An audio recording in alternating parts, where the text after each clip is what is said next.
Morning friend, তোমরা কেমন আছো? আশা করি আমি ভালো আছি, তোমরাও সুস্থ আছো, ভালো আছো। তো চলো, এখন হচ্ছে সকাল 7টা, 7:30 মতন বাজে। আমি মেয়েকে ঘুম থেকে তুলে দিয়েছি 7টার মধ্যে, কারণ এখন গরম এত পড়ছে যে স্কুল ওদের মর্নিং হয়ে গেছে, তাই সকালবেলা স্কুলে ওকে পাঠাতে হবে। তো ওই জন্য আমি রাত্রিবেলা কী করেছি, বাসন খাওয়া দাওয়ার বাসন সব মেজে রেখে দিয়েছি। আর সকালবেলা উঠে আমি তাড়াতাড়ি করে ঘর বাড়িগুলো আগে ঝাড় দিয়ে ব্রাশ করে নিজে ফ্রেশ হয়ে তারপরে মেয়েকে রেডি করে নিচ্ছি, কারণ ও স্কুলে যেতে দেরি হয়ে যাবে ওই জন্য। আর এদিকে শরীরটাও খুব খারাপ, কী করব, তবুও মেয়েদেরকে উঠতে হবে, সংসারের কাজ তো করতে হবে, সারা জীবন মেয়েদের সংসারের কাজ করেই যেতে হবে, যতই তুমি প্রাইম মিনিস্টার হও আর MA BA হও। তো চলো, সংসারের কাজ, দৈনন্দিন কাজ, এটা আমাদের প্রত্যেকটি মেয়েরই, তাই কাজ করতে হবে। তো মেয়েকে এদিকে আমি রেডি করিয়ে দিচ্ছি। স্কুলে যাওয়ার ওর খুব ইচ্ছে, স্কুলে যাওয়া নিয়েও কোনো বায়না নেই, স্কুল পড়া নিয়ে ওর কোনো বায়না নেই। যখন ঝপ করে তুলে দেবো তো উঠে পড়বে। একটু কষ্ট হয় ঘুমের ওর, রাত্রে শুতে শুতে অনেকটা রাত হয়ে যায়। তো এদিকে দেখো রেডি করে দিলাম। আর কি আজকে ক্লাসে কোন কোন বইগুলো নিতে হবে সেগুলো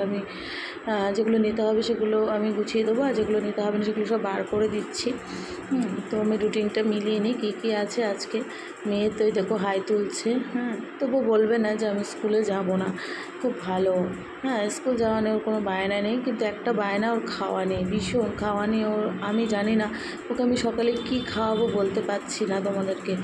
কী খাওয়ালে হয়, ও কিছুই খেতে চায় না সকালে, একমাত্র বিস্কুটটাই ও ভালোবাসে। কালকে রাত্রিবেলা ওর বাবা ওই জন্য ওই বিস্কুট এনে দিয়েছিলো হ্যাপি, সেটাই এখন বলেছে সেটাই আমি এখন খাবো, এটা খেয়ে আমি স্কুলে যাব। তো চলো, ওটাই ওকে এনে, আর কি করা যাবে। হরলিক্স এনে দিয়েছে ওর বাবা, সেটা খাবে না। তো এদিকে দেখো মেয়ের ওয়াটার বোতলটা একটু নোংরা হয়েছিলো, পরিষ্কার করে নিলাম। ওর মধ্যে পিঁপড়ে ঢুকে গেছিলো, তো ওটা পরিষ্কার করে ওর জন্য জল ভরে দিচ্ছি। ও জলটা প্রচুর খায় স্কুলে, এই যে বোতলটায় জল ভরে দিচ্ছি এটাও শেষ হয়ে যাবে, আবার মাসিকে দিয়ে জল ভরিয়ে নেবে। তো চলো, ওর মানে ব্যাগপত্র সব গুছিয়ে নিলাম। আর এদিকে আমি দুটো বিস্কুট খেয়ে ওষুধ খেয়ে নেবো, কারণ আমার শরীরটা খুবই খারাপ। সকালে আমার একটা ওষুধ আছে, কিছু খাওয়ার পরে ওষুধটা খেতে হবে, ওই জন্য আমি ওষুধটা খেয়ে নেবো। খেয়ে ওকে আমি গাড়িতে তুলে দিয়ে আসবো। আর ওর বাবা আজকে দিতে যাবে না সকালবেলা, ছেলে যেহেতু পড়া নেই, তাই আমি বললাম তুই তাহলে দিয়ে আয়। আমার ছেলেও, ছোটো ছেলের বয়স হচ্ছে 13 ক্লাস, ও হচ্ছে এবার হচ্ছে 8-8-এ পড়ে, 9-এ উঠবে সামনের বছর। তো ওই দেখো ছেলেও বাইরে ওর বাবার গাড়ি নিয়ে দাঁড়িয়ে আছে, বোনকে স্কুলে দিয়ে আসবে বলে। তো বোনও রেডি, দাদার গাড়িতে উঠবে বলে। তো এই দেখো, এই যে আমার মেয়ে, এটা হচ্ছে আমার মেয়ে, আর এটা হচ্ছে আমার ছেলে। তো চলো, ওরা স্কুলে চলে যাক, আর কি করবো। ভিডিওটা ভালো লাগলে অবশ্যই লাইক, শেয়ার, কমেন্ট করো।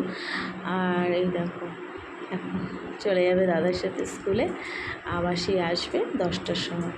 তো চলো, ভিডিওটা বেশি বড় করবো না, এখানেই শেষ করে দেবো। তো ওরা চলে যাক, সুস্থ হয়ে যেও, আমি ওকে বলে দিলাম ভালোভাবে চালিও গাড়িটা, বেশি জোরে চালিও না। স্কুলের বাঁদিকে গাড়িটা থামিয়ে তারপরে বুনোকে স্কুলের ভেতরে দিয়ে আসবে, ডান দিকে স্কুলটা যেহেতু রাস্তার।